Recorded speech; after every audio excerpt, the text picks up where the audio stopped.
Hello， 大家好，我是幸福的眼泪。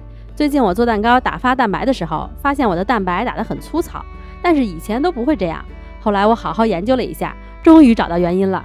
现在玩烘焙有年头了，觉得自己已经不是新手了，所以在细节方面都不太注意了。先给大家看看我这粗糙的蛋白是怎么打出来的。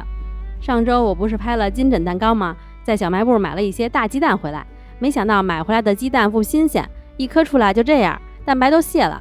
然后我就直接打，照例加点白醋，还是分3次加糖。打发的方法还是跟往常一样，打到粗泡的时候加1次糖，粗泡变成细泡以后再加1次糖，出现纹路以后再把最后剩下的糖全都加进去。最后快打好的时候发现这蛋白还没打到位呢，都变得很粗糙了。然后挖一勺出来看看，这侧面也非常的粗糙。这蛋白如果很粗糙的话，那混合好的面糊也不会很细腻的。能看到很多小泡泡吧？这个面糊都有一点消泡了。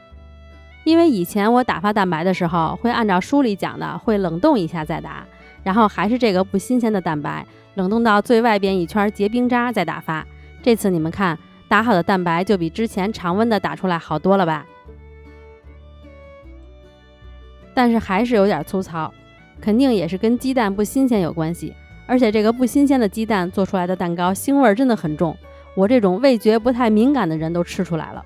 看来这鸡蛋新鲜程度对做蛋糕影响还是挺大的，所以我决定了，以后真的不能用不太新鲜的鸡蛋做蛋糕，腥味真的很明显。然后把家里仅存的几个新鲜的鸡蛋给用了，看这鸡蛋一颗出来，蛋清都紧紧地包裹着蛋黄，一点腥味都没有。还是不要偷懒了，一定要把蛋清冷冻到有冰渣了再打发。看这蛋白最外边有一圈冰渣，然后再加白醋，再分3次加糖打发。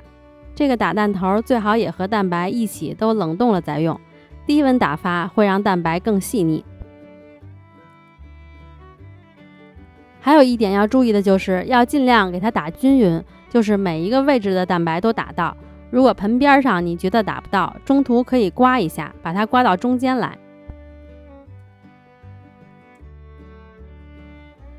然后再继续打发。看这次这个就比之前的更细腻一些了吧？如果你的鸡蛋是新鲜的，温度也比较低，但是打完了还是会有些粗糙，那可以考虑一下是不是打过了，这个就有点打过了，但是这样也会比前2次的都好一些。我还发现跟打蛋器的转速也有点关系，换了一个无线打蛋器，它的1档劲儿小一些，打出来的蛋白还会更细腻一些。不过我对比过，它的膨胀力度会稍微差一点，烤出来的蛋糕个子会矮一些。看这个蛋白是不是更细腻了，还泛着光。